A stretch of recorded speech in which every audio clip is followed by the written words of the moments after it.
Hello everyone. तर दिवाळी बघता बघता सुरूही झाली आहे. सकाळी रांगोळी काढून घेतली, देवपूजा केली आणि आज आहे वसुबारस, तर त्यानिमित्ताने गाय वासरूची पण पूजा करून घेतली आहे. आणि ना असं मध्येच राहून राहून मला ना कधीतरी असं ना आर्ट रिलेटेड काहीतरी करायची इच्छा होते. तर हे मी ऑनलाईन दिवे मागवले होते, खूपच असं प्लेन पेंट केलेले होते. सो मी यावर मिरर चिटकवले आहेत.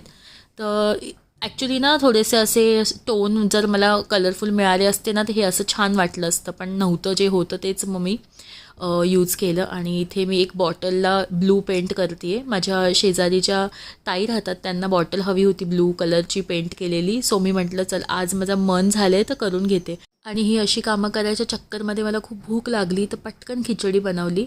आणि त्यानंतर मला ना एक असं थाली हवी होती, पूजा थाली, ज्यावर असं मिरर वर्क केलेलं असेल. सो मी हे अशा पद्धतीने रेड पेंट करून घेतलं आहे. स्टीलची प्लेट होती आणि हे असे मिरर चिटकवले आहेत. बऱ्यापैकी छान वाटतंय. दिवाळी म्हटलं तर दिव्यांशिवाय अधुरीच ना. तर देवपूजा झाल्यानंतर दिवे लावून घेतलेत आणि लाईटिंग पण लावून घेतली आहे. आता फक्त कंदील बाकी आहे, तो मी नंतर लावेल. चला तर मग आपण आता पुन्हा भेटूया उद्या.